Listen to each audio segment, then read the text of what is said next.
Assalamualaikum warahmatullahi wabarakatuh.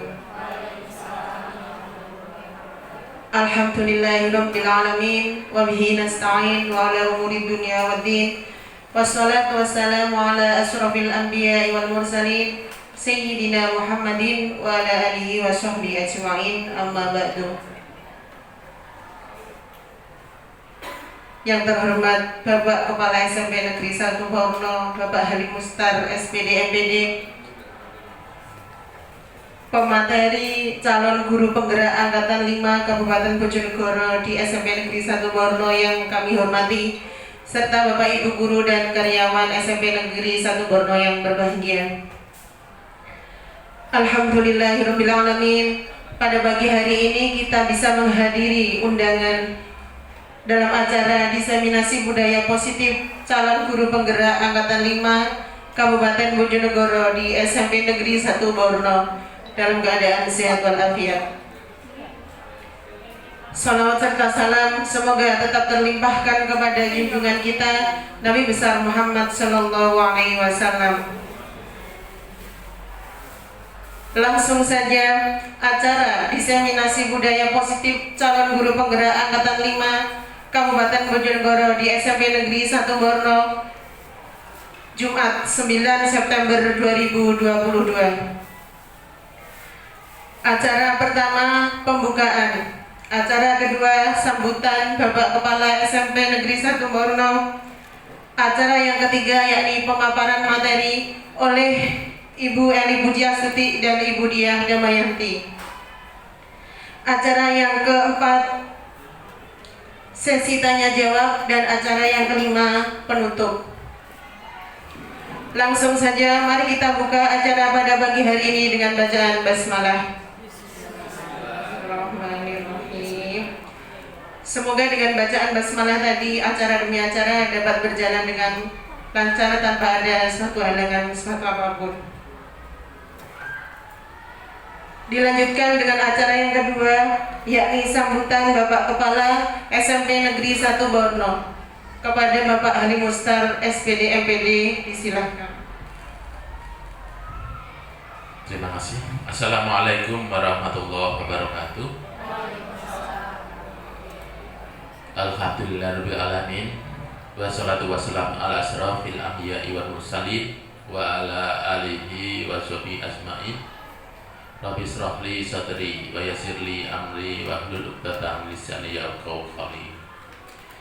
Yang terhormat Bapak Ibu guru serta tenaga administrasi sekolah, yang saya banggakan rekan-rekan kami Ibu Eli Budiastuti dan Ibu Diah Damayanti sebagaimana menjadi guru penggerak dari sekolah SMP Negeri 1 Borno. Pertama, marilah kita panjatkan puji syukur kehadirat Allah Subhanahu wa taala atas limpahan rahmat, taufik serta hidayahnya sehingga kita bisa hadir di pagi ini dalam acara diseminasi budaya positif calon guru penggerak Angkatan kelima. Ya, mari nanti kita ikuti secara seksama, dan nantinya harapan kita nantinya adalah dengan adanya diseminasi ini, ya, diseminasi atau diseminasi? Diseminasi, itu ya. Ya, itu ya. Istilahnya penularan, ya, ditulari. Kalau bahasa IPA-nya imbas, begitu. Nah, dari imbas ini, kalau penularan ini, ya nanti kita harapkan kalau di Angkatan 5 di SMP Borno itu bisa hanya meloloskan mestinya 3, sekarang tinggal 2. Dan mudah-mudahan nanti kita berharap Bu Diah dalam pengangkatan P3K-nya kembali ke sini. Ya, sehingga nanti kita tidak kehilangan guru penggerak lagi, ya.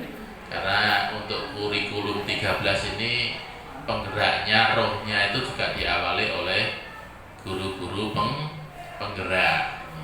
Ya, oleh karena itu ini ada juga kesempatan angkatan 8 dan angkatan 9. Monggo teman-teman yang usianya masih ngatasi ya, yang untuk di bawah 50 silahkan ikut guru penggerak.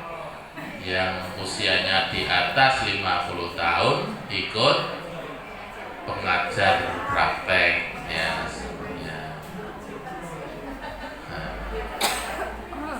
Gitu ya. Jadi demikian ini. Karena apa? Karena kita yakin yang namanya perubahan itu selalu berubah setiap detik, dan kita sebagai guru harus mengawal perubahan itu. Kalau kita jadi guru tidak mau berubah, ilmu kita seperti dulu gitu ya. Zaman guru kita ngajar seperti ini, kita ngajarnya seperti guru kita, ya jangan begitu. Karena sekarang ini eranya sudah berubah sekali. Anak didik kita sekarang ini berada di era digital native ya. Dia tumbuh bersamaan dengan berkembangnya teknologi digital. Nah, kalau kita tidak mengikuti ya, kita pasti pakai kapur tulis, masih pakai papan tulis ya. Ya, saya nanti kadang-kadang kita ngomong tidak diperhatikan anak kita mangkal sendiri, gitu ya. Nah, oleh karena itu mari kita ikuti perkembangan zaman ini, ya. Dan ini insya Allah digerakkan oleh teman-teman guru penggerak ini, dan insya Allah dari segi materi pun ada. Saya yakin dari guru-guru penggerak ini ada dapat biaya tersendiri kalau dari segi materi, ya. Dari segi apa istilahnya jenjang karir ya, saya untuk berikutnya nanti rekrutmen kepala sekolah itu harus dari guru penggerak ya. Dan nanti saya bingungnya nanti yang jadi sekarang jadi beban pikiran saya itu nanti masuk besok 2024 Bu Eli yang jadi kepala sekolah dari Bu. Baru CPNS, baru PNS-nya baru berapa bulan sudah kepala sekolah. Tidak apa-apa Pak. Ya saya berangkatkan ini yang nggak enak. Ya tuh kepala sekolah ini gitu, sekolah Bono siji. Tidak apa-apa Pak. Banyak calonnya, banyak potensinya banyak. Kok baru 3A yang berangkat kepala sekolah? Ya. Tapi ingat ya, kepala sekolah minimal 3B ya. Kepala sekolah itu minimal 3B. Terus iso-iso ndak masuk budi ya nanti yang kepala sekolah P3K. Ya, tolong jadi sekali lagi mohon ini 89 angkatan 8 angkatan 9 ini terakhir tanggal 30 September ya. Ya, terakhir tanggal 30 September setor. Terakhir setor. Monggo ini ada waktu banyak sekali ini. Silakan diikuti tahapan-tahapan kemarin. Kemarin yang teman-teman sudah lolos sampai apa? Praktek ngajar ya. Nah, praktek ngajar tolong di apa lagi? Ya. Tolong di istilahnya ya enggak apa-apa sekarang tuh kebun nyusul gudel kan sudah zamannya sekarang ya. Jadi ilmu terbarukan itu sekarang ada pada beliau berdua ini, kita tanya. Ya. Saya pun ngalamin sendiri, saya itu ikut guru praktek ya enggak. Pendapat mengajar praktek ya enggak lolos. Ikut sekolah penggerak enggak lolos. Ini berusaha lagi, tapi besok-besok mungkin saya akan istilahnya yang sukawaro pada rekan-rekan kita berdua ini. Itu yang pertama. Jadi sekali lagi di acara diseminasi ini sekali lagi harapan itu yang pertama itu sehingga nanti sekolah yang sebesar ini ya paling tidak sing pantes guru penggeraknya ya 10 gitu ya. Terus pengajar prakteknya ada 3 begitu ya, sehingga kalau Bu Tia ini pengajar prakteknya dari teman SD ya, guru SD ya, guru SMP itu guru SD, artinya ya paling kepala SD ya. Terus yang kedua, ini juga kemarin terakhir saya dengan Pak Eko dan Bu Lutfi mengikuti workshop peningkatan kompetensi dalam rangka implementasi kurikulum merdeka. Ya, kita masih meraba-raba, terutama yang kelas 7, kurikulum merdeka itu gimana. Ini mestinya rohnya paling tahu di guru penggerak juga, tapi sedikit ya ini istilahnya ya, saya juga mendiseminasikan juga ya kemarin bahwa roh dari kurikulum merdeka itu satu, dia asesmen diagnostik, tolong dengan harus punya itu ya, baik itu awal pelajaran tidak apa-apa, 1-2 pertanyaan untuk kita mengelompokkan siswa kita itu yang apa itu gitu ya. Ini awal pelajaran, bahkan kita tuh ya alhamdulillah dari Coki ini kita juga sudah melakukan di awal tahun pelajaran. Bahkan kita mendatangkan dari Surabaya itu, tolong datanya dipakai gitu ya, sehingga anak-anak kita itu akan terkelompok-kelompok di dalam kelas sesuai dengan gaya belajarnya, sesuai dengan minat belajarnya. Nah, sehingga kita bisa mengajar sesuai dengan tuntutan kurikulum 13, yaitu pembelajaran berdifferensiasi ya, berdiferensiasi ya, istilahnya itu uang yang dilakukan ya. Silakan. Yang kedua itu rohnya pembelajaran berdiferensiasi. Terus yang ketiga, rohnya yang ketiga yaitu proyek penguatan profil pelajar Pancasila yang sudah ada di depan kita, 3 ini. Terus tidak kalah pentingnya, Bapak Ibu guru sudah dapat akun dari Kemdikbudristek ya, yaitu akun belajar ID. Nah, di dalamnya itu ada yang namanya PMM ya, platform Merdeka Mengajar. Jangan dibiarkan dong, dibukai ya. Di situ ada RPP, ada modul ajar, ada tujuan, ada asesmen, dan paling penting lagi ada pelatihan mandiri. Sekarang pelatihan itu tidak perlu ke Bojonegoro ikut MGMP, tidak perlu. Itu buka waktunya dengan bisa menyesuaikan sendiri ya, dengan tidur melihat video, membaca modul, terus nanti tagihan diserahkan. Itu sudah 32 JP, tingkatnya nasional. Loh, benar tuh ya. Tidak seperti dulu kalau kita mau workshop kudu ning Bojonegoro. Kemana lagi? Sekarang tidak, di PMM juga sudah disediakan ini untuk kita, karir kita ya. Nah, sertifikat diunduh, nanti saatnya, bukan saatnya ya, tiap tahun ya sekarang. Kalau PKB, mohon PKB-nya tiap tahun disusun. Nah, nilainya itu bisa dimasukkan ya toh. Paham ya? Untuk PMM ya.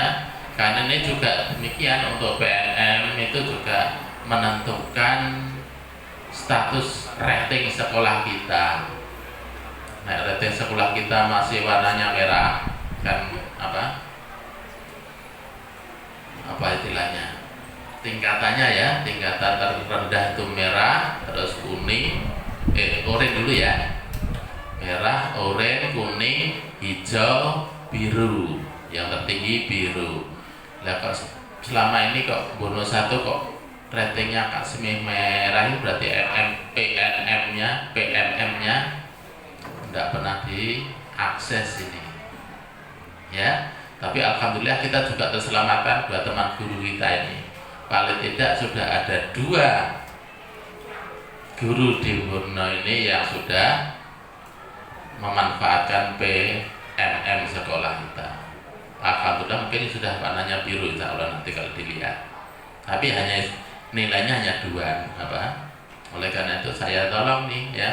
Jadi kemarin pun saya diobrak-obrak oleh nek dulu namanya LPMP, sekarang namanya BPMP ya, Balai Pengembangan Mutu Balai Peningkatan ya, Balai Peningkatan Mutu Pendidikan Jawa Timur.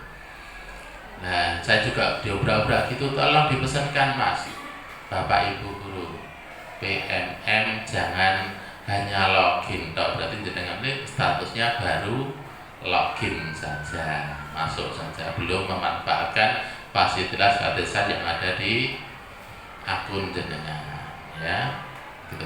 Dan ini juga kendala untuk saya itu dari kepala sekolah Bono 1 ini akun saya masih akun guru, masih akun belajar ID, tidak bisa akun admin ID seperti akunnya Bu Nur, tidak bisa.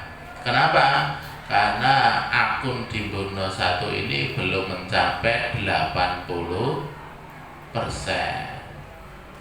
Tuntutannya harus di atas 80%, sehingga saya tuh punya akun admin, akunnya kepala sekolah.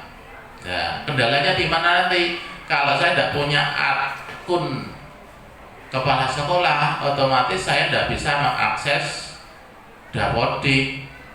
Berarti kondisi sekolah itu ya terserah, tergantung Pak Soleh. Ya, jadi jenengan ini sudah 4B kok masih 4A. Dari dulu lah itu saya kan bisa nakut kalau saya bisa membuka akun itu sendiri. Jadi sementara ini saya kalau misalnya mau buka Dapodik, ya minta tolong ke Pak Soleh, tolong Dapodikin. Ya, Pak Soleh itu pas waktunya enggak, kalau tidak senggang kan ya repot juga. Nek suasananya batinnya agak enak, tidak enak ya saya rada maju mundur begitu ya. Nah, ini kendala saya selaku kepala SMP 1 Murno, karena saya itu dapat akun dari Kemdikbud itu kan masih akunnya guru, masih belajar ID ya, mestinya saya harus sudah berubah admin ID ya, admin ID harusnya begitu. Dan saya tidak bisa akses teman-teman PTT yang ngotot, Pak Dapodik saya belum masuk Pak, saya ya tetap obrak-obraknya ke Pak Soleh daripada obrak saya ke saya, lebih baik dengan ke Pak Soleh sendiri kan bisa gitu ya. Terus satu lagi juga pengalaman pada waktu akreditasi IPR itu, indeks penemuan relatif yang saya sebutkan kemarin itu ya, itu juga yang upload adalah operator. Nah, mestinya saya kan juga harus bisa kontrol ya, jadi saya juga dibantu sehingga untuk akun dari Kemdikbud ini untuk SMP Bono bisa di atas 80%, sehingga saya bisa berubah menjadi akun admin ID gitu ya. Mungkin hanya itu, jadi ada beberapa hal tadi yang saya sampaikan, bisa ditangkap ya. Dan monggo nanti diikuti ya diseminasi ini oleh dari Ibu Eli maupun dari Ibu Dia Damianti. Kurang lebihnya mohon maaf, dan pada Bu Eli dan Bu Dia sekali lagi saya ucapkan banyak terima kasih ya, bisa menularkan budaya-budaya positif di lembaga kita. Saya akhiri, wassalamualaikum warahmatullahi wabarakatuh. Terima kasih disampaikan. Dilanjutkan dengan acara yang ketiga, yakni pemaparan materi tentang diseminasi budaya positif dengan materi disiplin positif dan nilai kebajikan universal, teori motivasi, hukuman dan penghargaan dan keyakinan kelas, yang akan dipaparkan oleh Ibu Diah Damayanti. Kepadanya disilakan. Terima kasih. Sebelum kami mulai, kita ice breaking dulu. Tadi saya dengar Bu Emi adalah profil pelajar Pancasila nih mungkin. Nanti kalau salah saya diajari Bu. Ya, profil pelajar Pancasila ini ada lagunya pakai nada becak-becak gitu ya. Seperti ini contohnya. pelajar Pancasila, beriman dan bertakwa pada Tuhan Yang Esa, dan berakhlak mulia, berkebinekaan global, gotong royong mandiri, kreatif dan bernalar kritis. Monggo diikuti, 1, 2, 3. Pelajar Pancasila, beriman dan bertakwa pada Tuhan Yang Esa, dan berakhlak mulia, berkebinekaan global, gotong royong mandiri, kreatif dan bernalar kritis. Sekali lagi, pelajar Pancasila, beriman dan bertakwa pada Tuhan Yang Esa, dan berakhlak mulia, berkebinekaan global, gotong royong mandiri, kreatif dan bernalar kritis. Terima kasih, tepuk tangan untuk kita semua. Ya, Bu Rosa, next. Oke. Ya, Bapak Ibu Guru, berikut ini adalah kalau di Guru Penggerak ini ada salam kita adalah salam dan bahagia. Salam mendoakan kita dalam keselamatan dan selalu dalam kebahagiaan. Assalamualaikum warahmatullahi wabarakatuh. Shalom, damai sejahtera, Om Swastiastu, Namo Buddhaya, salam kebajikan, rahayu untuk kita semua di ruangan ini. Next. Budaya positif. Nah, budaya positif merupakan perwujudan dari nilai-nilai atau kebajikan universal. Nah, kebajikan universal atau nilai-nilai ini sebenarnya sudah kita pahami, yaitu di profil pelajar Pancasila. Nah, untuk nilai-nilai kebajikan universal nanti akan kami bahas lebih lanjut. Nah, budaya positif. Dengan terciptanya budaya positif di sekolah, maka peserta didik itu akan bisa mengembangkan segala kodrat alam yang dimiliki, yaitu kekuatan, potensinya dengan secara aman, nyaman, dan bahagia. Nah, perasaan aman, nyaman, bahagia yang dimiliki peserta didik ini adalah kesejahteraan atau well-being. Nah, ketika well-being peserta didik itu tercapai, maka kita itu sebenarnya tujuan pendidikan sudah kita capai. Next, Bu. Dari filosofis pendidikan KHD ini, maksud pendidikan itu adalah menuntun segala kekuatan kodrat yang ada pada anak-anak agar mereka dapat mencapai keselamatan dan kebahagiaan yang setinggi-tingginya, baik sebagai manusia maupun anggota masyarakat. Jadi tujuan dari pendidikan itu adalah pada akhirnya anak itu mencapai keselamatan dirinya, yaitu berasa aman, bahagia dalam mengembangkan apa-apa yang ada dalam dirinya, potensi baik yang ada pada dirinya. Next. Berikut ada pertanyaan yang mungkin bisa dijawab oleh Bapak Ibu semua di sini.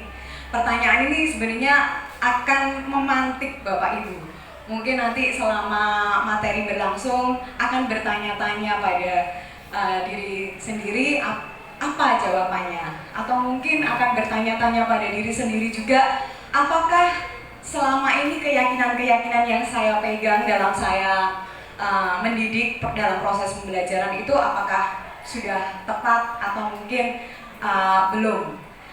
Kemudian di akhir materi ini mungkin Bapak Ibu akan menemukan jawaban-jawaban yang dicari, mungkin akan menguatkan memantapkan keyakinan Bapak Ibu, atau bahkan mungkin keyakinan tersebut akan bergeser. Nah, mari kita lanjutkan. Ini adalah materi yang akan saya sampaikan. Yang pertama adalah disiplin positif dan nilai-nilai kebajikan universal. Next.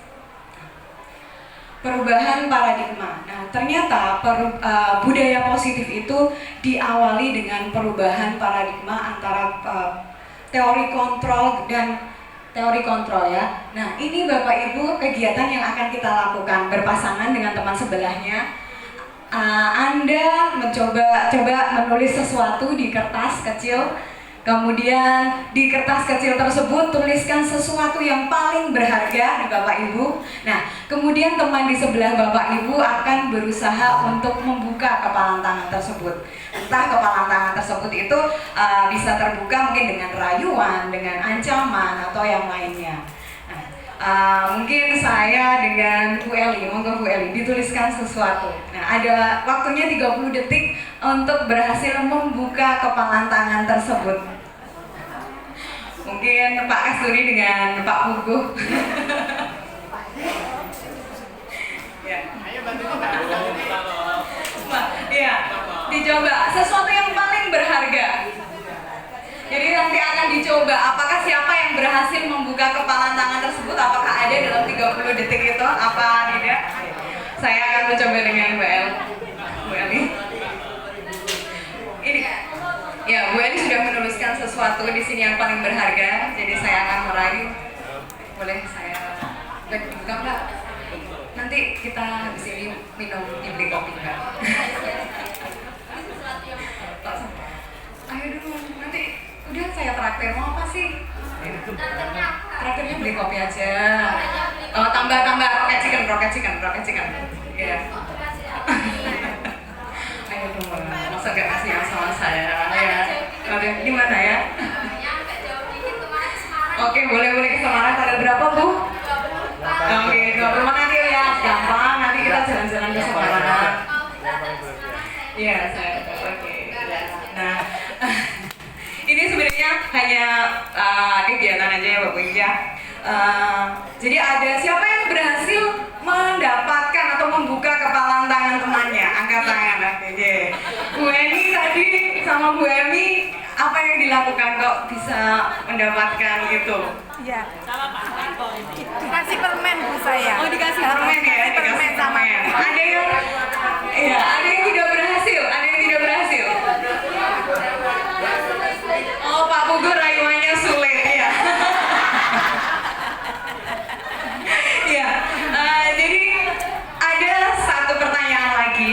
Kira-kira siapa Bapak Ibu yang memegang kontrol ketika untuk membuka atau menutup kepalan tangan tersebut? Betul, tepat sekali. Jadi diri kita, orang yang mengepal tadi ya, orang atas kepalan tangan. Jadi kita yang memegang kontrol, kita yang memutuskan apa kita membuka atau menutup. Walaupun tadi memang ada yang berhasil, misalnya ada bujukan, rayuan, tetapi tetap kita yang memutuskan. Kontrol itu ada pada diri kita, bukan orang lain. Iya, besok belum tentu berhasil, betul, karena itu tergantung kebutuhan dasar pada saat ini. Untuk kebutuhan dasar manusia nanti akan diulas lebih dalam lagi oleh Bu Eli. Next. Nah, di sini Bapak Ibu, ini adalah selama ini itu terjadi miskonsepsi tentang teori kontrol. Jadi di sini ada fakta-fakta bahwa guru itu sebenarnya tidak bisa mengontrol murid. Jadi ada miskonsepsi di sini. Jadi selama ini guru mengontrol murid itu sebenarnya hanya ilusi belaka. Kenapa? Karena tetap. Jadi ketika kita seakan-akan berhasil mengontrol murid tersebut, ternyata ya murid itu pada saat itu dia memutuskan untuk mau dikontrol. Jadi tetap keputusan itu kontrol diri ada pada anak tersebut. Kemudian yang kedua adalah ilusi bahwa kritik akan membuat orang merasa bersalah, dapat menguatkan karakter. Nah, ini adalah identitas gagal yang selama ini banyak dilakukan. Jadi menggunakan kritik dan rasa bersalah untuk mengontrol murid menuju pada identitas gagal. Mereka, jadi ketika kita mengkritik murid itu, mereka akan merasa buruk tentang dirinya. Dan itu akan mengembangkan dialog-dialog negatif pada diri mereka yang tentu saja akan mempengaruhi masa depannya. Anak tersebut mungkin akan merasa tidak percaya diri sampai sepanjang rentang kehidupan dia. Kemudian ilusi bahwa semua penguatan positif efektif dan bermanfaat. Nah, penguatan positif itu apa? Penguatan positif itu seperti pujian, kemudian hadiah. Nah, ada istilah bahwa kita itu dihukum oleh penghargaan. Jadi ternyata penghargaan itu juga bukan kontrol yang baik. Karena apa? Hanya sementara, dia bisa efektif sementara. Tetapi ketika penghargaan itu kita lepas, karakter anak akan kembali seperti itu. Jadi yang berikutnya ilusi bahwa orang dewasa memiliki hak untuk memaksa. Nah, ini banyak terjadi. Banyak orang dewasa percaya bahwa mereka memiliki tanggung jawab untuk membuat murid berbuat hal-hal tertentu. Apapun yang dilakukan dapat diterima selama ada sebuah kemajuan berdasarkan sebuah pengukuran kinerja. Pada saat itu pula orang dewasa akan menyadari bahwa perilaku memaksa tidak akan efektif untuk jangka waktu dan sebuah hubungan permusuhan akan terbentuk. Ketika kita memaksa, tentu saja anak akan merasa dendam setiap saat, ya mungkin akan tambah besar dan tambah besar. Next. Nah, berikut ini perubahan paradigma stimulus dan respon. Ini yang selama ini mungkin banyak terjadi, stimulus dan respon. Kita, kalau tidak salah, ini adalah teorinya B.F. Skinner. Dia melakukan suatu percobaan kepada mencit, ya. Jadi mencit itu ada di lab. Nah, di ujung jalan itu ada, kalau nggak salah, ada keju. Nah, di jalan-jalan untuk mengarahkan dia menuju keju, jalan-jalan yang tidak tepat itu akan dialiri listrik. Nah, jadi ketika tikus itu lewat jalan yang salah, dia akan mempelajari, oh kalau saya lewat sini, saya akan merasa kesakitan. Jadi akhirnya dia berhasil menemukan jalan yang tidak ada setrum itu, kemudian dia berhasil mencapai keju tersebut. Nah, ini biasa disebut kalau dalam pendidikan yang praktek-praktek terhadap terdahulu adalah reward and punishment. Jadi kita memberikan reward buat anak yang berhasil, kita memberikan punishment buat anak yang gagal atau bermasalah. Nah, di sini ini ada disebut motivasi eksternal, hanya bersifat sementara. Dan inilah yang ingin kita yang dirubah, yaitu menuju ke teori kontrol tersebut yang lebih positif. Kenapa paradigma ini berubah dari stimulus respon ke teori kontrol? Karena paradigma stimulus dan respon ini tidak membentuk karakter anak. Jadi anak akan tetap sama, anak akan menghindari hal-hal yang membuat tidak nyaman, itu hanya sementara. Jadi ketika dia berada di lingkungan yang baru, anak akan kembali ke karakter awalnya. Jadi makanya ini dirubah menjadi ke teori kontrol. Jadi di sini Bapak Ibu bisa lihat, misalnya orang lain bisa mengontrol saya. Pada teori kontrol hanya Anda yang bisa mengontrol diri Anda. Kemudian saya bisa mengontrol orang lain. Pada teori kontrol, Anda tidak bisa mengontrol orang lain. Pada stimulus dan respon, pemaksaan ada pada saat bujukan gagal. Kemudian di teori kontrol, kolaborasi dan konsensus atau kesepakatan bersama itu menciptakan pilihan-pilihan baru. Kemudian model berpikir menang dan kalah. Kalau di stimulus respon pasti ada. Jadi model berpikirnya adalah menang dan kalah. Ada yang harus menang dan ada yang harus kalah. Nah, sedangkan pada teori kontrol, model berpikirnya adalah menang-menang atau biasa disebut win-win solution. Jadi dicari jalan terbaik, tidak ada yang kalah, tidak ada yang menang. Next. Oke. Nah, untuk memahami budaya positif tadi, nah budaya positif itu terjadi pada ada disiplin positif. Nah, sebelum budaya positif itu ada disiplin positif. Karena disiplin positif nanti akan menciptakan budaya positif. Nah, di sini kita akan mempelajari tentang konsep disiplin. Apa sih makna disiplin yang sebenarnya? Ternyata disiplin itu artinya belajar.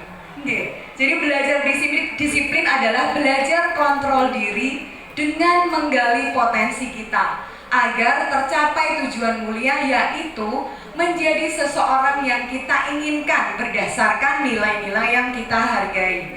Nah, nilai-nilai yang kita hargai ini dikenal dengan kebajikan universal. Yang kita kenal adalah profil pelajar Pancasila. Nah, kemudian ini yang terjadi pada budaya kita adalah makna kata disiplin telah berubah menjadi sesuatu yang dilakukan seseorang pada orang lain untuk mendapatkan kepatuhan. Jadi bukan belajar, jadi dia harus patuh. Sehingga kecenderungan umum adalah menghubungkan kata disiplin dengan ketidaknyamanan, bukan dengan apa yang kita hargai atau pencapaian suatu tujuan mulia. Next, Bu Rosa. Terima kasih. Nah, Bapak Ibu, berikut adalah nilai-nilai kebajikan universal. Nah, sebenarnya apa hubungannya disiplin dengan kebajikan universal ini? Jadi, kebajikan universal, nilai-nilai itu diakui oleh anak tersebut. Jadi, ini akan menjadi faktor intrinsik anak-anak dalam melakukan disiplin. Jadi kalau dari eksternal, dari luar tadi tidak akan bertahan lama, tidak akan merubah karakter peserta didik kita. Tetapi kalau anak-anak ini dia memiliki nilai-nilai yang dia percaya, ini bisa menjadi motivasi internal dia untuk menjadi disiplin. Karenanya disiplin itu berubah menjadi disiplin positif. Jadi motivasinya itu berasal dari internal, yaitu nilai-nilai yang dia percaya. Nah, di sini nilai-nilai kebajikan yang ingin dicapai oleh setiap anak diantaranya adalah profil pelajar Pancasila. Kemudian next, Bu Rosa. Nah, ini ada The Virtuous Project atau Project Nilai-Nilai Kebajikan. Ini adalah nilai-nilai kebajikan yang harus kita tanamkan kepada anak-anak, sehingga anak-anak itu disiplinnya positif, berasal dari dalam, bukan dari hukuman, bukan dari reward, bukan juga berasal dari faktor-faktor eksternal lainnya. Di antaranya adalah peduli, belas kasih, percaya diri, ada harga diri, rendah hati, kedamaian, toleransi, dan lain-lain. Next, Bu Rosa. Ya. Teori motivasi, hukuman, dan penghargaan restitusi. Next, Bu Rosa. Di sini tadi disiplin ada 2 faktor yang mempengaruhi. Di antaranya adalah yaitu motivasi eksternal dan motivasi internal.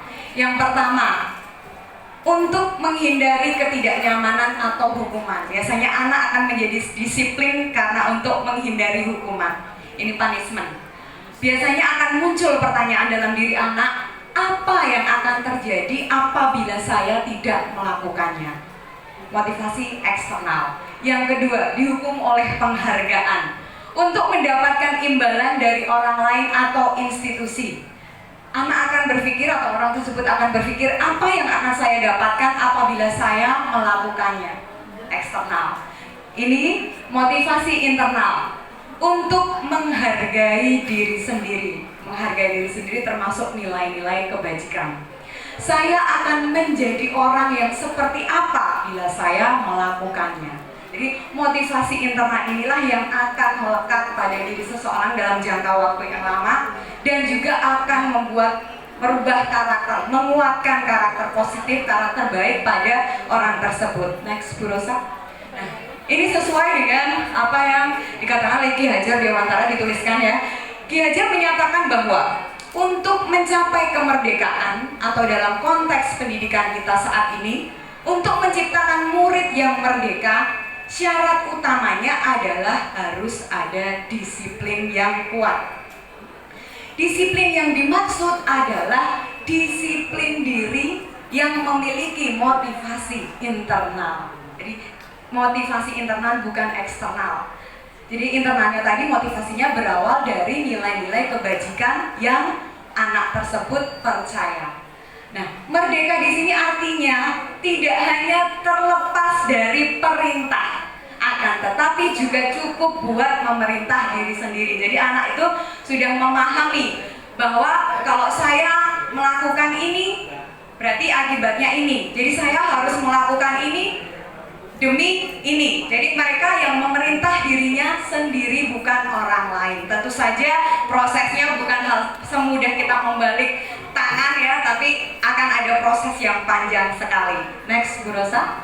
Keyakinan kelas. Next. Proses bisa kita mulai dari membentuk keyakinan kelas. Kenapa tidak peraturan kelas? Kalau dulu kan ada peraturan kelas. Nah, sekarang peraturan kelas itu ternyata berubah menjadi keyakinan kelas. Karena peraturan kelas ini masih akan ada keluar punishment dan reward mungkin. Nah, kalau keyakinan kelas ini dibuat, disepakati bersama-sama. Nah, seperti contohnya ini, mengapa kita memiliki peraturan harus menggunakan helm bila mengendarai kendaraan roda 2? Kira-kira alasannya kenapa? Safety reading. Okay. Mengapa kita memiliki peraturan 3M, menggunakan masker, mencuci tangan, dan menjaga jarak 1,5 meter? Karena takut nanti dihukum, kena hukuman, atau memang ada pemahaman yang lain? Kesehatan ya, kesehatan kita. Mengapa kita memiliki peraturan harus datang tepat waktu saat mengikuti pelatihan? menghargai diri, menghargai waktu. Oke. Untuk mendukung motivasi intrinsik, kembali ke nilai-nilai atau keyakinan-keyakinan, lebih menggerakkan seseorang dibandingkan mengikuti serangkaian peraturan-peraturan. Next, Bu Rosa. Nah, di sini ini adalah gambaran ya. Tadinya peraturan kelas, tetapi peraturan kelas sudah tidak ada lagi, diganti menjadi keyakinan kelas. Nah, dengan keyakinan kelas itu terbentuk, anak-anak akan disiplin positif juga terbentuk. Nah, ketika di ruang-ruang yang kecil, kan keyakinan kelas masih di lingkup kecil. Jadi keyakinan kelas terbentuk, disiplin positif terbentuk. Sehingga ketika semua kelas sudah terbentuk keyakinan kelas, maka lingkungannya menjadi positif, lingkungan sekolah. Nah, ketika sudah terjadi, berarti budaya positif sudah tercipta di sekolah tersebut. Jadi bagaimana memulai budaya positif? Tentu saja di ruang lingkup yang terkecil, yaitu kelas-kelas kita. Next, Bu Rosa. Nah, berikut adalah gambaran jelasnya perbedaan antara peraturan dan keyakinan kelas. Kalau dulu ada selalu kembalikan buku ke tempatnya, kita rubah keyakinan kelas adalah tanggung jawab, diberi pemahaman. Mengapa kok buku harus dikembalikan ke tempatnya? Itu adalah tanggung jawab, kamu harus meyakininya. Hadir di sekolah 15 menit sebelum pembelajaran dimulai, kita ganti menghormati orang lain dan berkomitmen. Dilarang melakukan kekerasan, keyakinan kelasnya keselamatan dan menghormati orang lain. Dilarang menggunakan narkoba, keyakinan kelasnya adalah untuk kesehatan.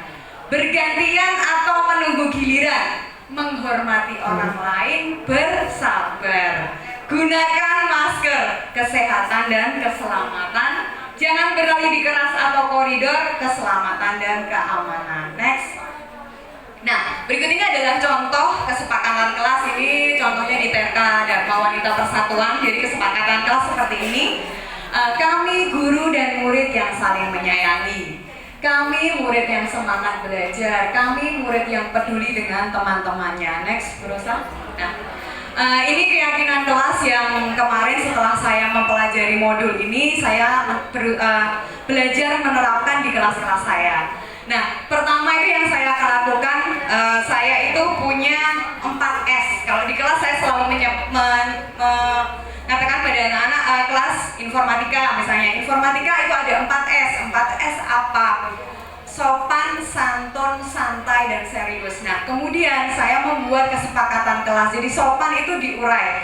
Karena kesepakatan kelas ini bukan kita yang membuat, harus beserta peserta didik. Jadi kesepakatan bersama. Jadi saya sampaikan ke mereka kalau sopan itu kira-kira harus bagaimana ya? Jadi mereka menyebutkan sendiri. Misalnya nggak berbahasanya harus yang sopan Bu, tidak boleh berkata-kata kasar, misalnya nggak boleh mengolok-olok teman, itu muncul banyak sekali. Kemudian santai. Nah, santai di sini maksudnya adalah bukan anak bebas sekali, tetapi saya memberi ruang anak-anak untuk berekspresi. Jadi dia boleh berekspresi, silakan. Tetapi tetap ada keyakinan kelas tadi, dia sopan, santun. Nah, sopan santun ini muncullah menghargai diri dan orang lain. Kemudian ada percaya diri dan kreatif. Jadi dengan kita memberi ruang berekspresi, anak tersebut akan percaya diri, kemudian memunculkan kreativitas dari diri anak. Komitmen dan tanggung jawab ini juga dari santai tadi. Kamu boleh berekspresi, tetapi ketika ada pekerjaan yang harus dituntaskan, jadi harus sesuai dengan waktunya, jadi harus selesai. Kemudian kolaboratif dan kerja sama, karena memang ada aktivitas kelompok juga dalam pembelajaran. Nah, apakah ini mudah sekali? Tidak, Bapak Ibu. Jadi anak-anak apalagi kelas 7 ini setiap masuk pasti dituliskan. Jadi kita itu caranya setiap masuk harus mengingatkan. Jadi dituliskan bareng-bareng, diingatkan keyakinan kelasnya apa. Di tengah-tengah pembelajaran mungkin ada anak yang mengolok-olok, akhirnya ada teman yang mengingatkan. Jadi seperti itu, serunya ada di situ. Jadi sesuatu yang anak-anak itu kembali mengingatkan. Ini berbeda sekali ketika kita tidak punya kesepakatan kelas. Jadi anak-anak ya tidak ada kontrol, tapi kalau kesepakatan kelas kelas ini dibuat bersama, mereka akan saling mengingatkan. Sekali lagi, bukan hal yang mudah. Ini sudah 1 minggu atau sekitar lebih dari 1 minggu saya buat di kelas, ya tetap aja on off gitu ya, bisa enggak, tergantung konsistensi yang kita punya. Ini sudah saya terapkan. Next, Bu Rosa. Nah, ini di sini akan dijelaskan juga tentang hukuman dan konsekuensi. Jadi selama ini apakah kita di dalam kelas, di dalam pembelajaran atau di dalam lingkup sekolah kita ini melakukan hukuman atau konsekuensi? Jadi perbedaan utama dari hukuman dan konsekuensi adalah hukuman itu dibuat secara mendadak. Jadi pada saat itu langsung ada hukuman, jadi tidak ada kesepakatan dulu. Kalau konsekuensi ini anak sudah tahu. Jadi apa yang akan saya dapatkan ketika saya melakukan sesuatu yang tidak tepat, itu anak sudah tahu. Misalnya nanti akan dijelaskan contoh-contohnya. Nah seperti ini. Nah, konsekuensi menggantikan kertas tugas teman yang telah dicoret-coret, ini adalah konsekuensi. Masih ada hubungan dengan pelanggaran yang dia lakukan.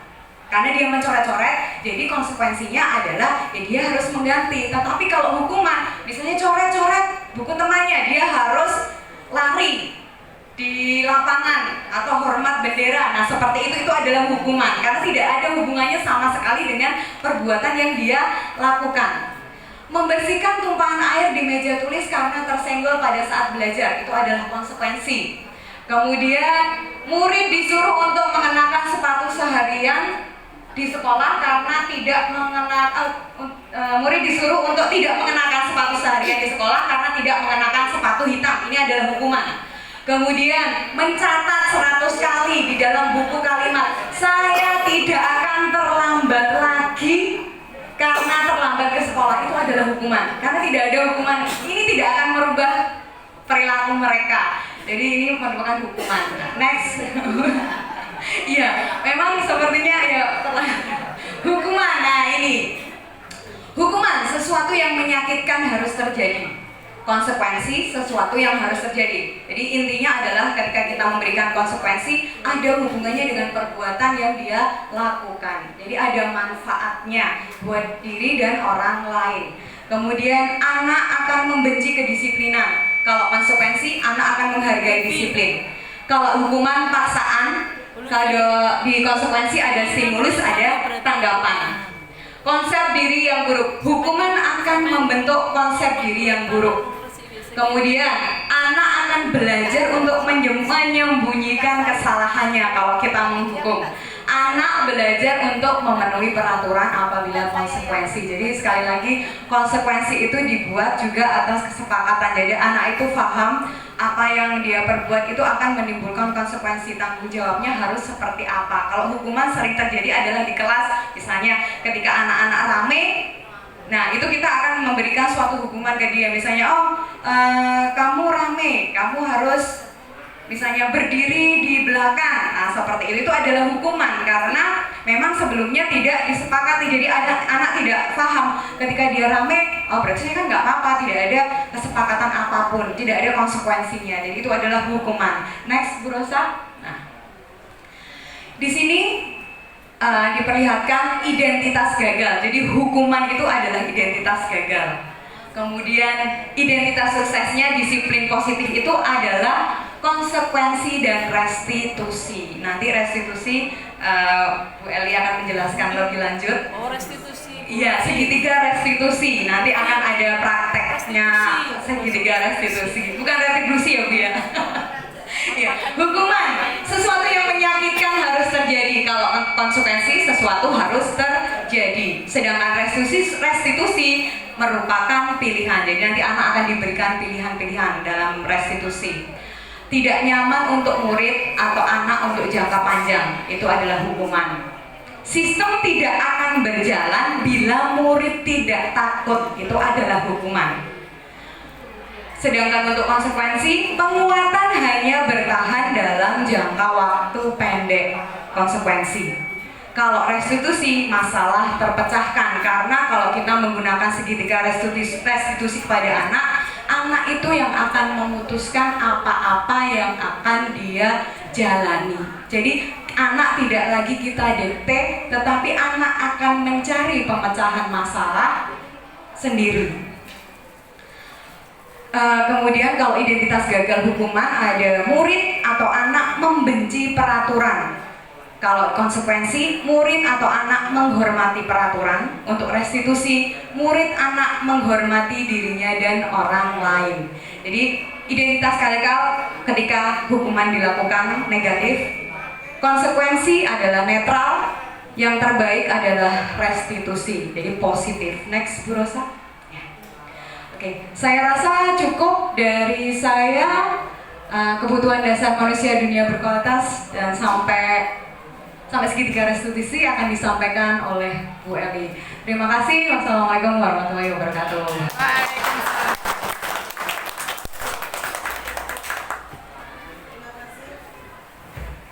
Terima kasih kepada Bu Diah Damayanti telah menyampaikan beberapa materi yang akan selanjutnya akan dilanjutkan oleh Bu Eli Puji Astuti, materi mengenai kebutuhan dasar manusia, restitusi 5 posisi kontrol dan segitiga restitusi.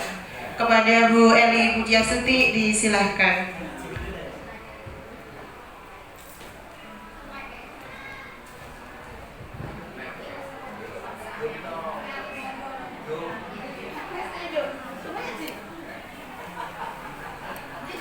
Bismillahirrahmanirrahim. Assalamualaikum warahmatullahi wabarakatuh.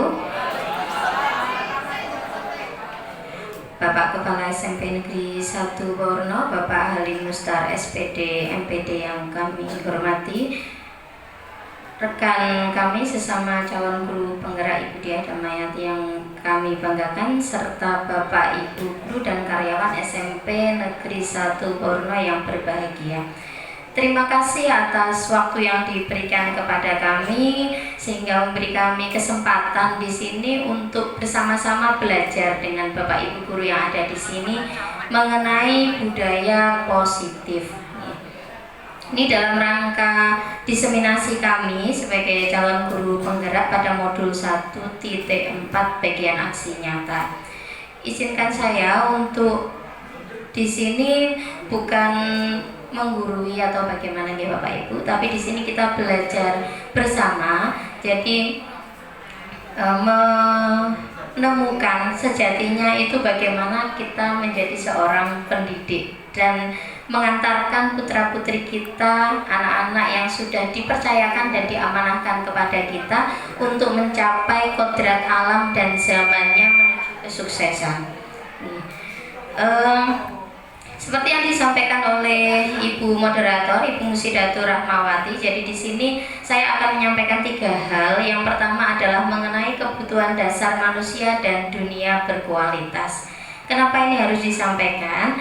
Nah, ini nanti kaitannya dengan selama ini kita menelaah beberapa kejadian atau kasus yang ada di sekitar murid kita. Kita harus terlebih dahulu memahami sebenarnya kebutuhan apa yang mereka harapkan. Nah, bisa disampaikan slide berikutnya, Bu Rosa. Nah, ini mari kita kenali terlebih dahulu untuk kebutuhan dasar manusia. Bukan hanya siswa kita, tapi kita juga. Kita itu punya 5 kebutuhan dasar. Yang paling mendasar ada di tengah tentu saja, nggih Bapak Ibu, yaitu bertahan hidup. Nah, itu adalah kebutuhan dasar manusia yang pertama. Ada bertahan hidup, kemudian kasih sayang dan rasa diterima. Betul kita ingin begitu ya Bapak Ibu ya? Nggih. Kemudian ada penguasaan. Nah, ini berhubungan dengan kekuatan atau power. Ada juga kesenangan dan yang terakhir ada kebebasan. Jadi ada 5 kebutuhan dasar. Next, Bruce. Nah, ini penjelasannya. Ya. Apa itu kebutuhan? Jadi kebutuhan itu adalah seluruh tindakan manusia yang memiliki tujuan tertentu. Ya, semua yang kita lakukan semua berhubungan dengan itu. Langsung saya hubungkan saja dengan apa toh hubungan kebutuhan dasar ini dengan murid ya. Beberapa kali saya sempat diskusi sama teman.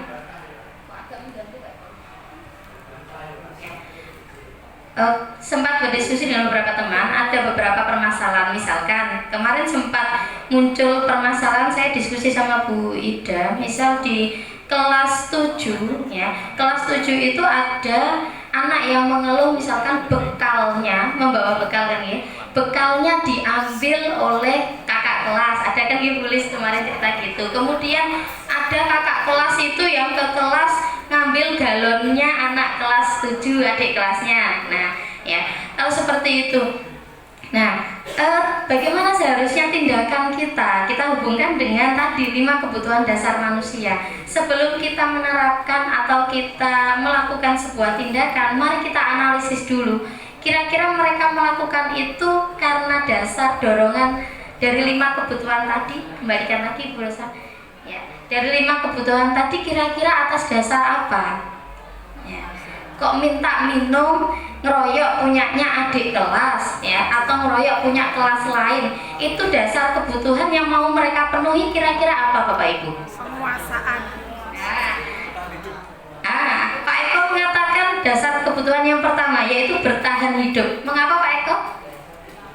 Karena gini katanya Pak Eko, dahaga atau haus ya, haus kemudian tidak, sementara airnya habis, uang sakunya juga habis ya, akhirnya tadi untuk bertahan hidup. Hal yang sama juga berlaku tadi ketika mengambil bekal ya. Mungkin ketika ditanya ibunya tidak memberikannya bekal, dia belum sempat sarapan, uang sakunya ketinggalan, akhirnya dia ngeroyok hanya untuk bertahan hidup. Tapi sepertinya boten nggih. Ya, itu kalau yang pertama. Kemudian tadi Bapak Ibu mengatakan penguasaan. Nah, kalau penguasaan dasarnya bagaimana Bapak Ibu? Merasakan power atau kekuatan sebagai kakak kelas. Nah, jadi penguasaan itu gitu. Ya, dia ada unsur kekuatan di situ. Ingin menunjukkan ini loh kekuasaan saya. Saya kakak kelas dan saya lebih berkuasa daripada adik kelas. Seperti itu. Kemudian apakah mungkin 3 kebutuhan yang lain Bapak Ibu? Misalkan kasih sayang dan rasa diterima, kesenangan atau kebebasan? Kesenangan, Bu Lis. Ya, senang karena bagaimana Bu Lis? Iya, senang karena itu bagi dia seperti bermain-main. Ya, ada kesenangan, dia merasa bermain, dia gembira dengan apa yang dia lakukan, dia gembira melihat adik-adiknya mungkin merasa kehilangan atau merasa ketakutan. Nah, jadi seperti itu bisa ke yang ketiga. Nah, ya. Kemudian bisakah kasih sayang dan rasa diterima? Bisa, ya. Kasih sayang dan rasa diterima itu hubungannya dengan begini Bapak Ibu. Misalkan dia kurang perhatian. Nah, yang sering kan seperti itu. Ini wujud anak-anak yang meminta perhatian. Dia tidak mendapatkan perhatian, kemudian dia ingin diperhatikan oleh teman-temannya yang lain. Jadi tapi dengan cara yang negatif begitu. Dan yang ketiga, kebebasan. Nah, kebebasan ini terkait dengan misalkan begini, di rumah ibunya sudah memberi bekal atau dia sudah punya uang saku bisa jajan di kantin, tapi dia bosan dengan makanan yang ada di rumah, bosan dengan yang ada di kantin, kemudian dia ingin bebas memilih. Lah itu kok makanan yang dibawa adik kelas atau teman saya kebetulan yang saya pengini. Nah, itu yang dinamakan dengan kebebasan. Nah, selama ini ketika kita meluruskan tindakan-tindakan negatif yang mungkin dilakukan oleh anak-anak didik kita, mungkin kita tidak terlebih dahulu mencari tahu penyebab daripada mereka melakukan hal tersebut. Nah, inilah yang mau kita ubah paradigma kita. Apabila kita mau bertindak, mari kita cari tahu terlebih dahulu. Kira-kira mereka bertindak itu atas dasar atau atas alasan apa? Kan seperti itu. Nah, kan ya, Bapak Ibu bisa diterima ya? Iya. Nah, kira-kira seperti itu. Itu yang dimaksud dengan kebutuhan dasar manusia. Next, terus. Next lagi.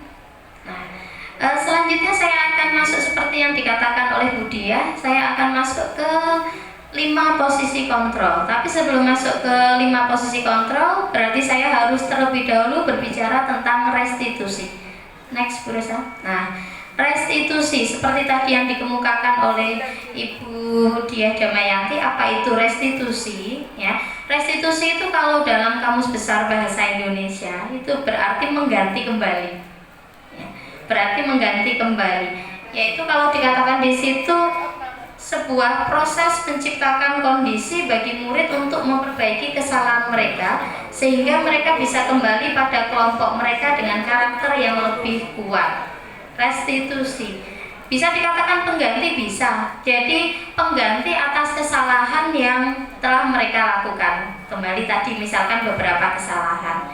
Nah, di restitusi itu tujuannya apa? Tujuannya agar kalau anak itu salah, tidak selamanya dia akan salah. Dia akan merasa dengan dia akan merasa bisa ibaratnya lahir kembali atau kembali ke kelompoknya karena dia sudah melakukan sebuah pengganti.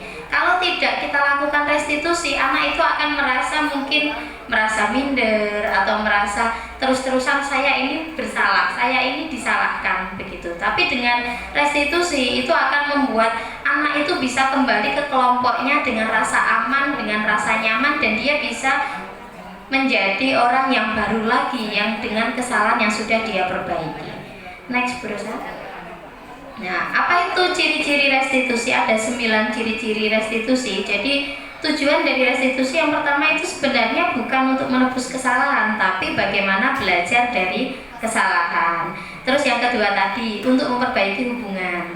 Ya, jadi biar bisa kembali ke kelompoknya. Kemudian pada restitusi itu tidak terdapat unsur paksaan, adanya adalah unsur tawaran. Tadi berkaitan dengan hukuman dan konsekuensi. Kalau hukuman kan paksaan, kalau ini ada unsur tawaran. Kemudian restitusi itu menuntun untuk melihat ke dalam diri sendiri. Jadi apa yang bisa dia lakukan. Nah, kemudian lanjut lagi restitusi itu mencari kebutuhan dasar yang mendasari tindakan. Kita cari tahu alasannya apa. Restitusi diri adalah cara yang paling baik. Kemudian yang ketujuh, restitusi itu fokus pada karakter bukan tindakan. Ya, jadi yang difokuskan adalah karakter. Kedelapan, restitusi fokus pada mencari solusi. Ya, bukan tadi menghukum. Ya. Dan yang terakhir, mengembalikan murid yang berbuat salah kepada kelompoknya. Jadi ini penting sekali Bapak Ibu. Jadi anak yang tadi salah jangan terus-terusan merasa bersalah, tapi karena dia sudah melakukan restitusi, dia bisa tenang kembali ke dalam kelompoknya. Begitu. Next, Bu Rosa. Nah, ini yang bisa kita lakukan. Apa yang kita bisa lakukan untuk melaksanakan restitusi ini? Ada 5 posisi kontrol. Dalam hal ini untuk Bapak Ibu guru ada 5 posisi kontrol yang bisa kita lakukan. Ya, yang pertama kita penghukum. Ya, yang kedua pembuat orang merasa bersalah. Yang ketiga itu teman. Keempat itu pemantau, dan yang terakhir adalah sebagai manajer.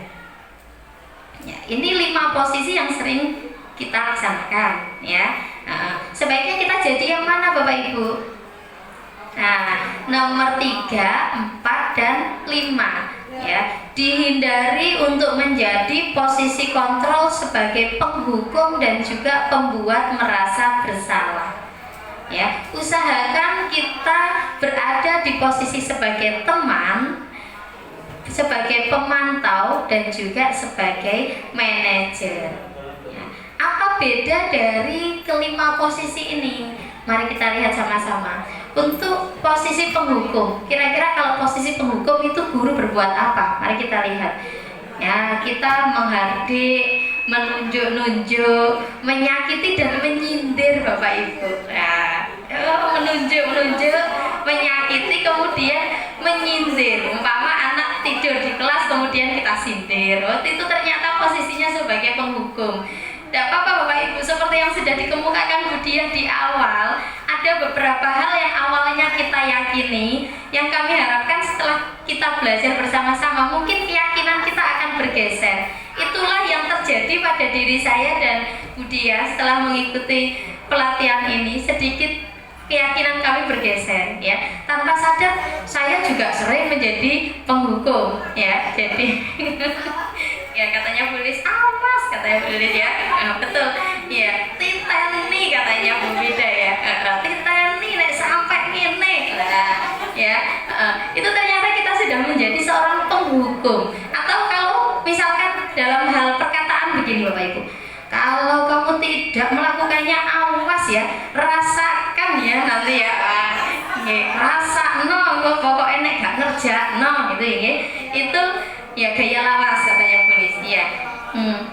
Kemudian apa hasilnya? Sekarang kalau kita lihat, kalau kita sudah menjadi penghukum, apa hasilnya bagi murid kita? Apa jadinya murid kita? Murid kita akan menjadi pemberontak, kemudian dia akan menyalahkan orang lain, dan yang ketiga apa? Berbohong. Ya, pasti gitu, ya kan? Ya, sangat akhirnya karakter-karakter negatif semua yang muncul. Memberontak, menyalahkan orang lain, dan karena biasanya kan gitu mencari pembenaran. Aku diajak ini loh Bu, diajak ini, gitu kan? Saya enggak gitu Bu, ini loh kemarin yang ngajak ini. Nah, jadi menyalahkan orang lain. Kalau enggak gitu berbohong, ya berbohong. Sudah tuh Bu kemarin gini, enggak Bu saya enggak gitu kemarin. Nah, itu muncul kebohongan, ya. Nah, jadi biasanya ciri-cirinya murid-murid akan mengatakan kalau dalam hatinya Bu ya, ini mungkin tidak disebutkan ke kita. Ketika ketemu dengan guru tipe penghukum, murid dalam hati akan berkata, biarkan saja, nanti juga marah-marah lagi. Nah, yang muncul kan seperti itu ya. Dalam hatinya ngomong ae kowe iki, ngomong ibu nani iki kok kari saiki ngomong kok ngomong neh, ya gitu ya. Itu dalam hati mereka akan berkata seperti itu, atau mungkin bukan dalam hati, ketika kita pergi langsung ngomong ke temannya, dirasani Bapak Ibu. Nah, kita tidak ingin jadi guru yang seperti itu ya, dirasani ya. Terus dampaknya pada murid apa? Itu kesalahan yang sama akan terus-menerus diulangi ya. Itu kalau kita menjadi penghukum, betul seperti yang dikemukakan Budia, penghukum itu sifatnya hanya sementara. Ketika ada kita, dia akan seperti itu. Ketika dikontrol, dia akan seperti itu. Tapi ketika tidak, nah dia akan kembali ke karakter awal. Kemudian bagaimana dengan tipe guru yang kedua? Nah, tipe guru yang kedua adalah pembuat merasa bersalah.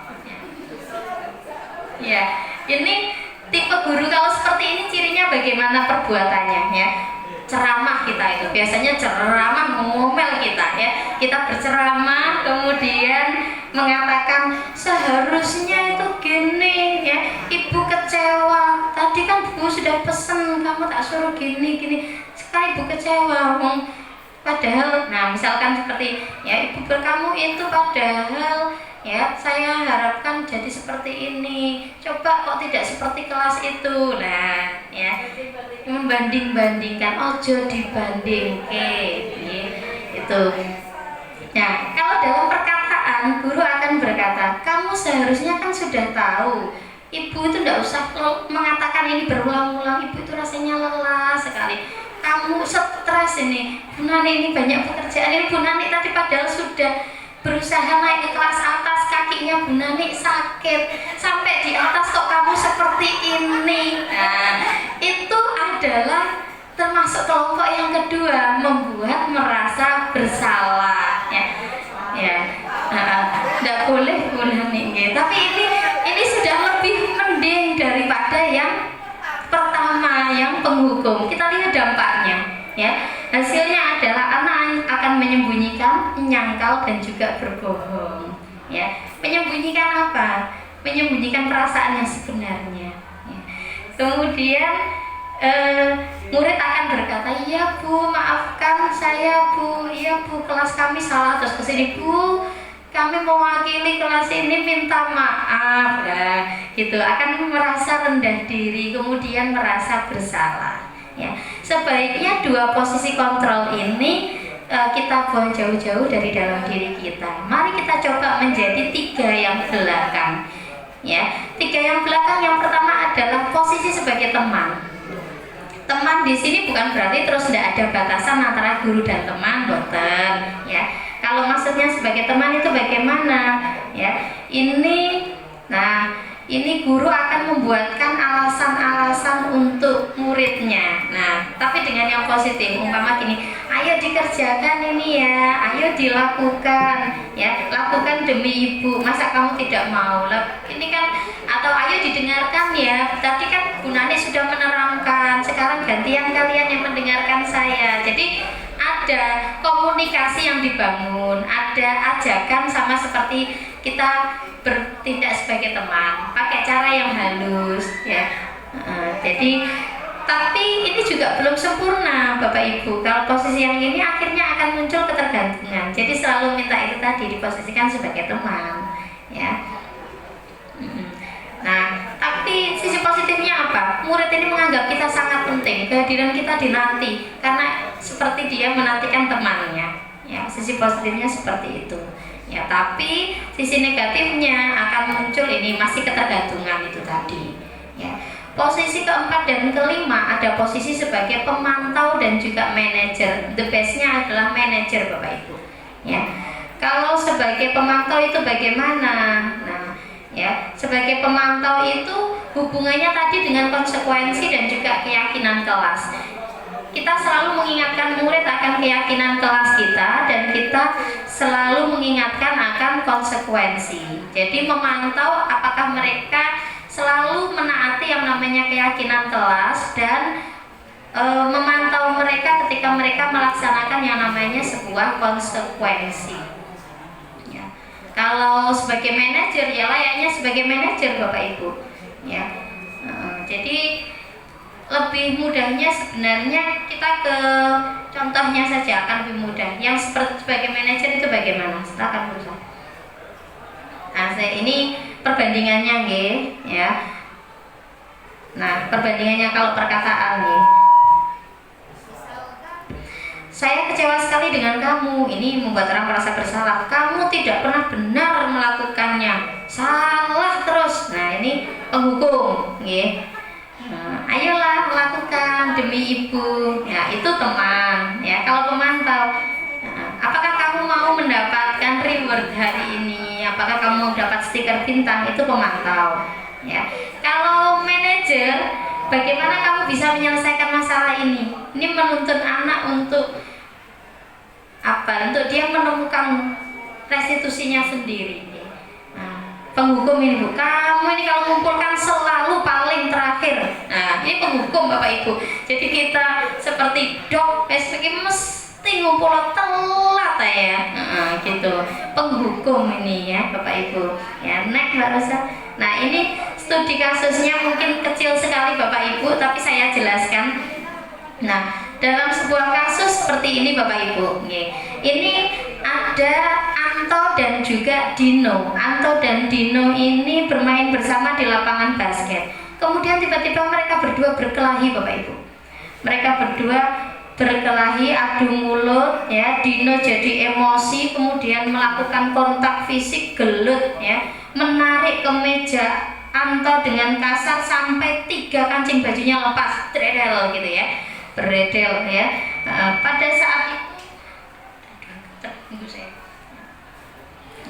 Pada saat itu ya ada guru piket yang datang kemudian melerai ya, melerai. Nah, selanjutnya, nah ini posisi manajer yang diambil, ada Ibu Suti. Ibu Suti di sini ya. Ya. Terima kasih Bu Dia. Ya. Bu Suti di sini terlebih dahulu memanggil mereka ya. Di sini yang dipanggil Dino ya. Kemudian Ibu Suti menanyakan kepada Dino ya. Salah enggak gitu ya. Salah. Kemudian bertanya ya apa yang kamu lakukan sama Anto ya. Kemudian di sini Dino menjelaskan gini, alasannya seperti ini, alasannya seperti ini ya. Kemudian terjadi masalah. Masalahnya apa? Tadi gimana dengan 3 kancing baju Anto yang lepas ya. Itu kalau guru sebagai manajer akan dikembalikan kepada Dino ya. Apa yang bisa kamu lakukan untuk ini mengganti daripada kesalahan yang sudah kamu lakukan ya. Dan juga ditawarkan kepada si korban ya, kamu pengennya bagaimana? Ya Bu, ini saya ya bagaimana loh Bu, kalau kancing saya hilang ya saya pakai bajunya bagaimana? Nah, seperti itu. Di situ kemudian Bu Suti ya membimbing Dino ya, bagaimana cara Dino untuk mengatasi permasalahan tersebut. Ya, dikatakan di situ ditanya gimana caranya, Dino mengatakan dilem Bu, dilem ya. Nanti kalau dilem, kalau lepas bagaimana? Oh iya ya Bu ya, kalau lepas bagaimana? Terus ditanya lagi ya, apa enggak bisa apalagi menjahit Bu? Iya betul, berarti kamu harus menjahit kancing bajunya Dino. Dan akan lebih bagus lagi di situ Bu Suti mengambil ya alat jahit, kemudian mengajarkan kepada Dino bagaimana dia menjahit bajunya tadi. Nah, jadi akan muncul banyak sekali karakter positif di situ. Dino belajar dari kesalahan, Dino belajar untuk mengganti dan bertanggung jawab atas kesalahan yang dia buat, dan Dino mendapatkan sebuah ilmu baru, pembelajaran baru, yaitu dia belajar menjahit. Jadi itu yang dinamakan posisi kontrol sebagai manajer. Ya, memang sulit, butuh kelapangan hati dan waktu yang luar biasa untuk kita menjadi posisi kontrol yang kelima. Tapi sesungguhnya memang tidak ada yang mustahil seperti itu. Lanjut Bu Rosa. Nah, ini berkaitan dengan segitiga restitusi. Ya, sebelumnya saya sudah sering ngobrol ini sama Bu Lutfi. Bu Lutfi, saya dapat ilmu ini Bu Lutfi segitiga restitusi. Saya coba mempraktekkan di kelas. Kemudian saya cerita sama Bu Lutfi. Bu Lutfi coba mempraktekkan di kelas dan ternyata hasilnya luar biasa. Seperti apa segitiga restitusi itu? Nah, ini ya. Segitiga restitusi itu adalah salah satu cara kita ya, bagaimana kita mengarahkan ke anak tadi agar kita bisa mencapai kontrol manager tadi. Ada 3 tahapan, ada sisi dasar, ada sisi pertama, dan ada sisi yang kedua. Ya, sisi dasarnya adalah yang pertama. Segitiga restitusi yang pertama, sisi dasar itu berbunyi menstabilkan identitas. Kemudian sisi yang satunya, yang sisi berdiri atau sisi kedua, itu adalah validasi kebutuhan, dan yang terakhir baru menanyakan keyakinan. Ya, maksudnya menstabilkan identitas itu bagaimana? Mari kita lihat ke yang pertama ya. Untuk segitiga tahapan paling dasar, menstabilkan identitas. Kita bisa dengan menggunakan kata-kata setiap orang pasti pernah melakukan kesalahan. Kamu bukan satu-satunya yang pernah melakukan ini. Kemudian di sisi yang kedua, validasi kebutuhan. Kamu tentu punya alasan mengapa melakukan itu. Adakah cara yang lebih efektif untuk mendapatkan apa yang kamu butuhkan? Dan yang terakhir, menanyakan keyakinan, itu berkaitan dengan nilai-nilai apa yang kita sepakati dan kamu ingin menjadi orang seperti apa. Lebih mudahnya seperti ini Bapak Ibu. Setiap kali ada siswa kita yang melakukan sebuah kesalahan, apakah yang sudah kita lakukan? Apakah kita melakukan 3 hal ini, ataukah kita langsung panis memberikan sebuah hukuman? Bagaimana awalnya? Yang pertama ini, stabilkan dulu identitas. Orang melakukan kesalahan itu karena identitas dirinya sedang tidak stabil. Ya, ketika orang melakukan kesalahan, dia juga akan terguncang, itu pasti. Langkah pertama, kita stabilkan dulu identitasnya. Bagaimana cara kita menstabilkan identitas? Ya, buat dia tidak merasa sendiri. Nah, itu dengan kata-kata ya, kita tanyakan ke dia, kamu melakukan kesalahan. Kesalahan kamu apa? Ya, kemudian kita kuatkan, tidak ada manusia itu yang sempurna. Ya, semua orang pasti pernah melakukan kesalahan. Ya, saya juga pernah melakukan kesalahan. Itu akan membantu menstabilkan identitas anak. Sebelum kita masuk ke tahap 2. Ya, tahap 2 apa? Tahap 2 validasi. Harus kita validasikan dulu kesalahannya. Memvalidkan berarti kita cross check dulu apakah betul dia melakukan kesalahan dan mengapa. Ya, kita tanyakan alasan mengapa dia melakukan kesalahan itu. Itu harus ditanya terlebih dahulu Bapak Ibu. Ya, kadang saya juga sering tidak menanyakan alasannya apa terus menghukum. Dulu saya seperti itu. Ya. Terus yang ketiga, nah coba kita tawarkan ya, kita kembalikan, kita punya keyakinan kelas seperti apa, terus kamu itu ingin jadi orang yang seperti apa, terus dia coba suruh membangun sendiri ya, kita tawarkan kepada dia pengganti apa yang bisa dia lakukan.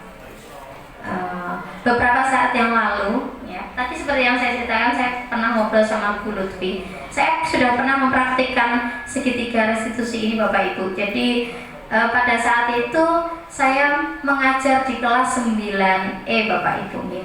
Nah, mengajar di kelas 9E. Kemudian ketika saya mengajar ya, waktu itu jam ke-6 ya, jam ke-6. Sudah agak lama saya masuk di kelas. Ada salah satu murid dari kelas itu yang tidak ada di kelas. Ya, teman-temannya mengatakan si A ini ke kantin Bu, gitu, ke kantin gitu.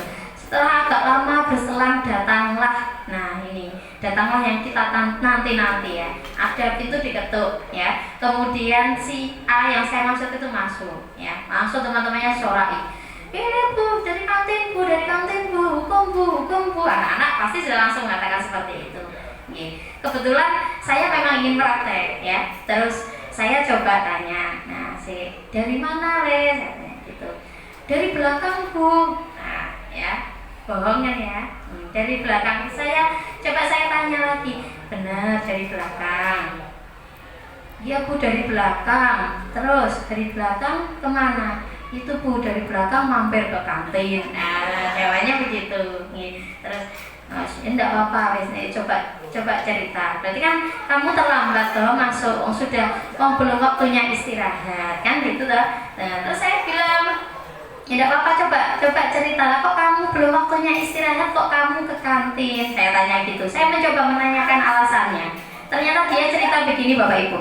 Saya itu dari kantin Bu, terus lewat. Nah di kantin itu ada teman saya di ICPS Bu. Nah saya itu di AW, icek tau loh, seger gitu ya. Dia bercerita seperti itu.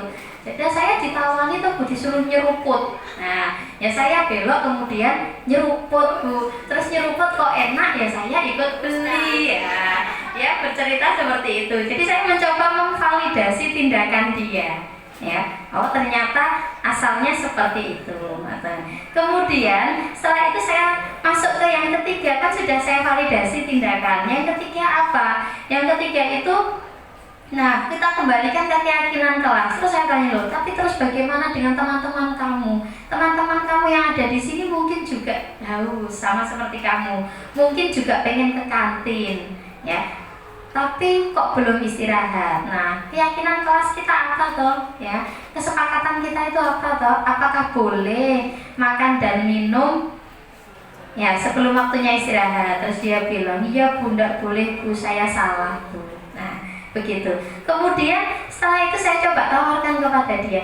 Terus gimana? Apa yang bisa kamu lakukan untuk mengganti kesalahan kamu? Nah, waktu itu dia menawarkan apa Bapak Ibu? Berdiri Bu. Ya, dia bilang gitu, nganjir Bu, saya tak berdiri Bu di situ Bu. Dia langsung menawarkan seperti itu. Terus saya kembalikan lagi ke dia, kalau kamu berdiri manfaatnya apa? Saya tanya, dengan kamu berdiri, kamu nganjir di situ, itu manfaatnya apa? Tidak ada Bu. Manfaatnya ke diri kamu sendiri apa? Manfaatnya ke teman-temanmu apa? Tidak ada. Terus saya tawarkan lagi, coba kamu cari sebuah restitusi atau kamu carikan pengganti kesalahan kamu yang kira-kira itu bermanfaat bagi dirimu dan juga bagi orang lain. Kemudian dia berpikir, apa ya gitu. Kemudian dia langsung menawarkan, Bu, bagaimana kalau saya membersihkan kelas yang depan itu, kemudian sampahnya juga penuh Bu, mau saya buang ke belakang dan kemudian saya mau nyiram tanaman yang ada di depan. Itu nyata Bapak Ibu, saya tidak mengada-ada ya, betul, dia langsung menawarkan diri seperti itu ya. Saya langsung mengatakan bagaimana, saya tawarkan kembali ke teman-temannya, bagaimana? Ya Bu, setuju Bu, gitu ya. Dan dia melakukan itu tadi dengan apa? Dengan sukarela. Jadi dia benar nyapu yang depan itu, kemudian sampah yang penuh itu dia buang ke belakang, dan tanaman yang ada di depan kelas 9E itu dia siram. Kemudian dia setelah itu apa yang terjadi?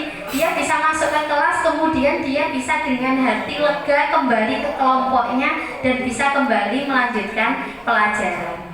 Itulah yang terjadi Bapak Ibu. Jadi kalau kita terapkan segitiga restitusi ini seperti itu yang pernah saya terapkan.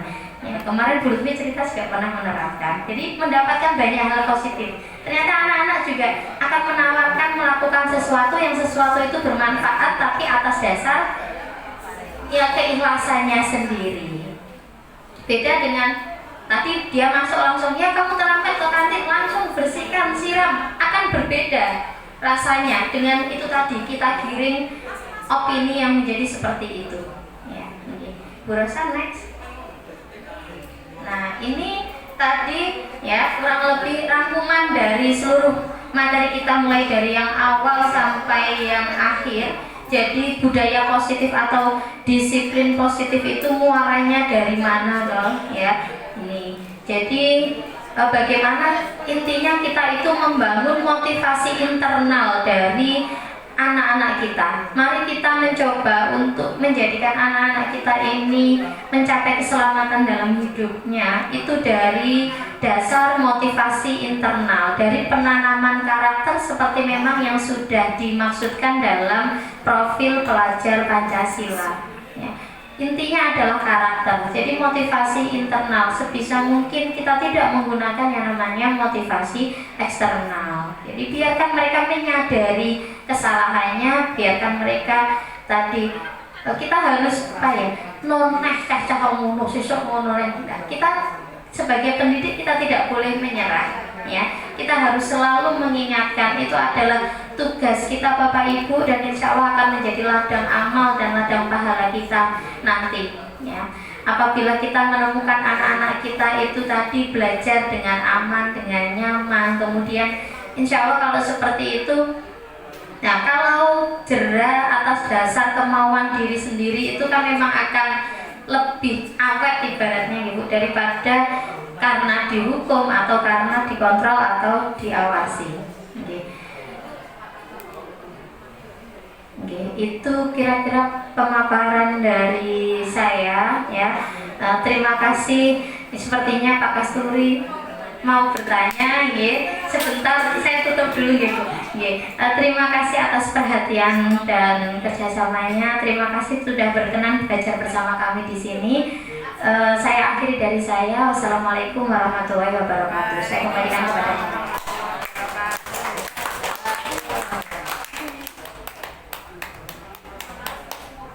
Terima kasih kepada kedua pemateri yang secara gamblang memberikan atau menjelaskan semua